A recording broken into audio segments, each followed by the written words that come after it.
place, a smile on every face. Children at play, time with family today. Someone fill my plate, homemade bread, I can't wait.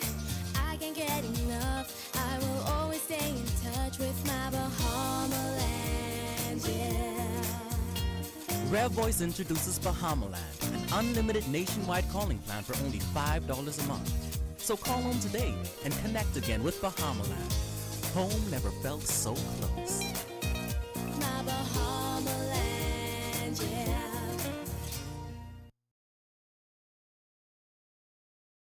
Coming up tonight on NB12 Weekend, the Prime Minister cautiously responds to questions regarding the VAT coordinator, but the PLP chairman minces no words defending Ishmael Lightbourne.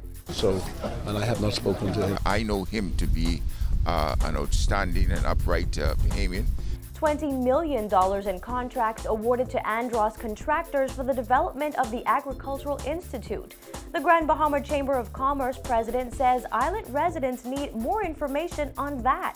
In my view, more needs to be done. What's up with WhatsApp? Tonight we'll tell you why the chat application was down for hours.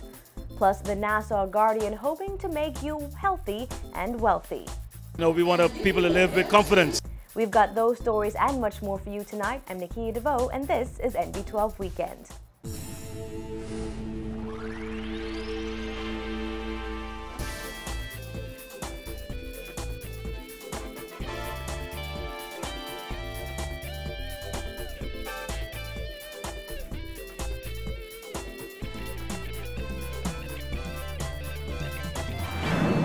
Good Saturday evening, everyone. Thanks for joining us here at Cable 12 Studios. Topping news tonight, one of the government's value-added tax coordinators, Ishmael Lightbourne, hasn't paid property tax in a decade, leaving the Free National Movement to call for his resignation. While Progressive Liberal Party Chairman Bradley Roberts is defending Lightbourne, while the Prime Minister says he'll speak once he's fully appraised of the situation. Dana Smith has that story.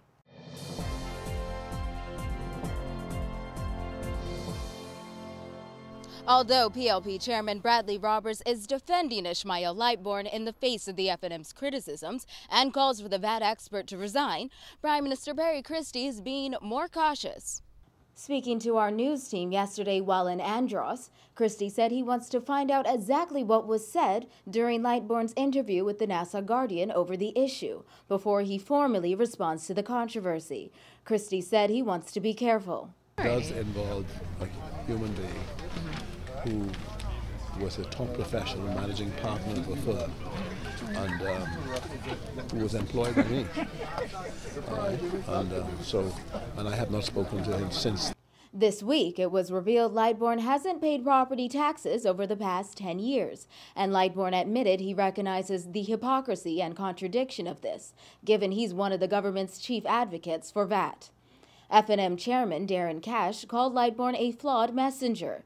Cash said Lightbourne has lost all legitimacy as the principal spokesman and advocate of VAT. For his part, opposition leader Hubert Minnis said he will wait to see how the government will handle the situation. Now, although Christie declined to comment on the issue, PLP Chairman Bradley Roberts was more outspoken and defended Lightbourne in the wake of the FNM statement. I happen to know of Mr.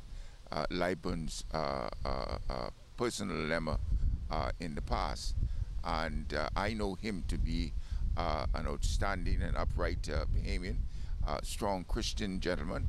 Roberts suggested the FNM ought to be more careful in how it speaks about the situation. He said the FNM might be taken aback by who else owes taxes. I think that a full disclosure of who owes real property tax may be a surprise experience for them. So it's not only Brother Lightbourne, but there are many others, and many others who are sitting in influential positions. Lightbourne told the Nassau Guardian he hasn't paid property taxes because of his financial position. The country is still on track for a July implementation date for value-added tax. For NB12 Weekend, I'm Dana Smith.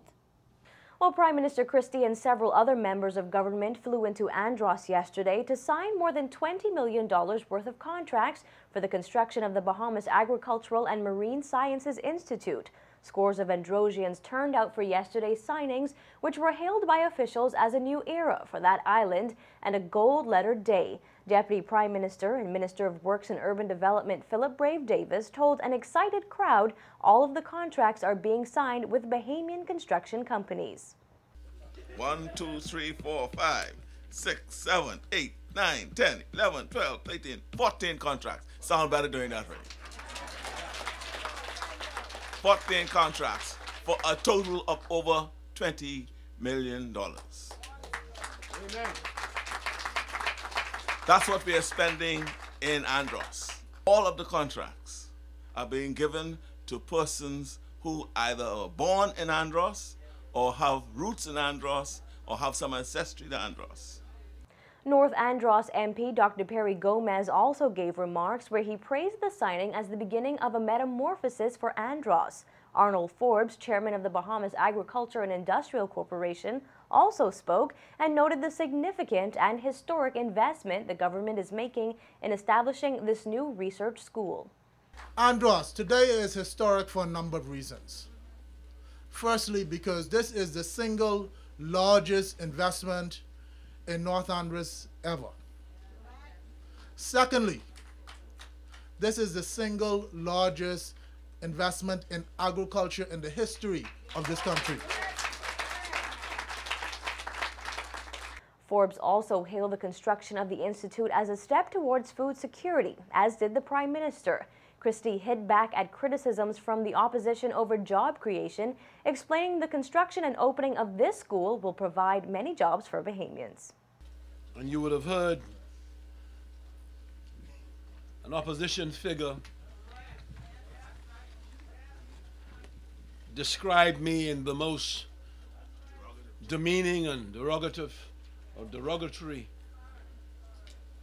way, and have very loose on their tongue about having done nothing or creating phantom jobs. I've come here this morning, or this afternoon now, to bear full testimony and an absolute affirmation and confirmation that this is very real here in North Andros.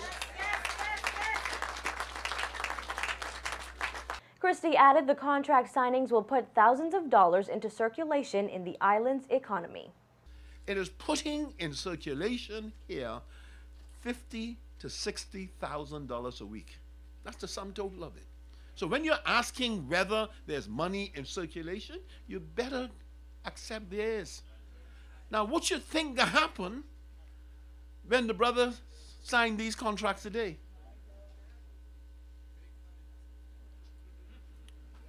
There's no question about it. The buildings are important because they're going to be the life of the school. The hub of activity will take place among them. They represent a start of a new life at this site. And yes, yes, yes, it is the beginning of a new city in Andros, and you better believe it. Well, Grand Bahama business owners are the latest to weigh in on the value-added tax discussion. Just this week, the Grand Bahama Chamber of Commerce submitted its views on VAT to the Office of the Prime Minister. And according to President Barry Malcolm, Chamber members have several concerns about the new tax regime's impact on the already struggling Grand Bahama economy. Malcolm plans to unveil those views during his presentation at the 16th Annual Grand Bahama Business Outlook next week. He also told reporters that in his view, the government is not doing enough to educate Grand Bahamians on VAT. But Malcolm said the chamber continues to hold presentations and meetings on the new tax for its members and the wider community. The chamber just this week forwarded to the Office of the Prime Minister its views officially on the VAT and the impact of VAT and the issues of VAT as they relate to the Grand Bahama economy. Over the past several weeks, Ministry of Finance representatives have held educational seminars on VAT and visited churches, firms, professional meetings, and business associations.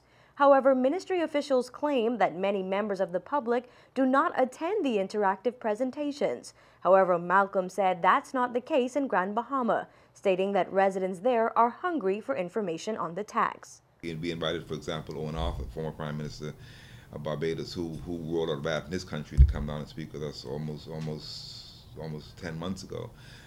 And we've had other speakers. We've had about 4 or 5 really able speakers address the issue of VAT, all with the view. The Chamber feels that whatever tax regimes are put in place, new tax regimes, must be understood, must be discussed, must be really taken on board by the business community.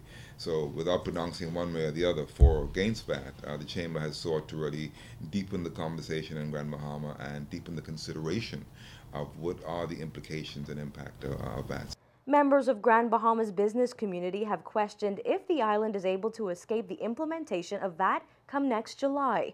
However, in the guidelines released with the draft VAT bill and regulations last year, the government states that the VAT bill is aligned with the Hawksbill Creek Agreement. The presentations on VAT in Freeport through the Chamber, which have happened as luncheon meetings and also special call meetings, have been our largest meetings over the last 12 months in terms of attendance and depth of participation of those who have attended. Last weekend, you heard from residents of Andros and Mayaguana, as well as Long Island MP Loretta Butler Turner, who told our news team that they're worried about the implementation of value-added tax. They also complained that the government is not doing enough to educate Family Island residents. Well, North Eleuthera MP Theo Neely says his constituents are making the same claims. For the most part, governments have been Nassau-centric. And the reality means that Family Islands oftentimes are left out. North Eleuthera certainly feels, as the Member of Parliament, I can say that we feel that we've been left out. And it's perhaps the same everywhere, but I certainly can speak for North Eleuthera that we feel we've been left out. The education's not been moving forward. I mean, VAT, the reality is VAT is supposed to be implemented July 1st, which is just over 4 months from now. If that's going to be implemented, the business people, the communities are asking me what's expected, what will the government, what are they expected to do in order to follow through with that, and what are they expected, how should they tax their businesses and consumers? There should be town hall meetings, they should be meeting with businesses in the local communities and telling them what's expected. After all, that's the government's duty. Neely said his constituents say they're already struggling to make ends meet, and they're afraid that VAT will put them in an even more difficult situation. So the consumers are basically in fear and they realize that prices will go up. I can't tell them how much it will go up. I don't know if the government can tell me. They certainly haven't done that so far. So they haven't told the people, they haven't told us in the House what to expect. And basically the people in North Eleuthera are frustrated. They're frustrated with the lack of information. They don't know. And right now they're really stressed. I mean, Bahamian people in general, our country people are really stressed, and there's a heavy burden with paying bills, with keeping on top of things, with keeping your lights on and being able to feed your family, keep a roof over your head, and talk about this extra tax. And it has to really be explained, because right now the people are in fear and they can't imagine paying any more. According to a release sent out this week, the State Minister for Finance is in South Eleuthera tonight addressing a town hall meeting on VAT at Rock Sound Primary School. Michael Halkitis is expected to address the residents on the need for tax reform, the impact of the proposed VAT regime, and other issues relative to the economy. Okay, here's a question that everyone's asking. What's up with WhatsApp? Popular messaging service WhatsApp was down for hours today, leaving millions of users worldwide unable to send and receive messages. Here at home, many Bahamian users took to social media to express their frustration. We've also seen posts from users in Jamaica, Canada, and even as far as Egypt complaining about the sudden loss of WhatsApp service. International media has also reported that the service is facing serious issues and technicians were working to fix the issue. The WhatsApp crash comes just 3 days after Facebook Inc. announced that it was buying the mobile messaging company for $19 billion. The acquisition of WhatsApp was, according to Facebook, to speed up the company's ability to bring connectivity and utility to the world. Now, NB12 attempted to contact officials from WhatsApp and Facebook. However, our calls and emails about what's going on with WhatsApp were not returned up to news time. That brings us to our first break tonight. Still to come on NB12 Weekend, the Nassau Guardian, helping people to manage their health and finance.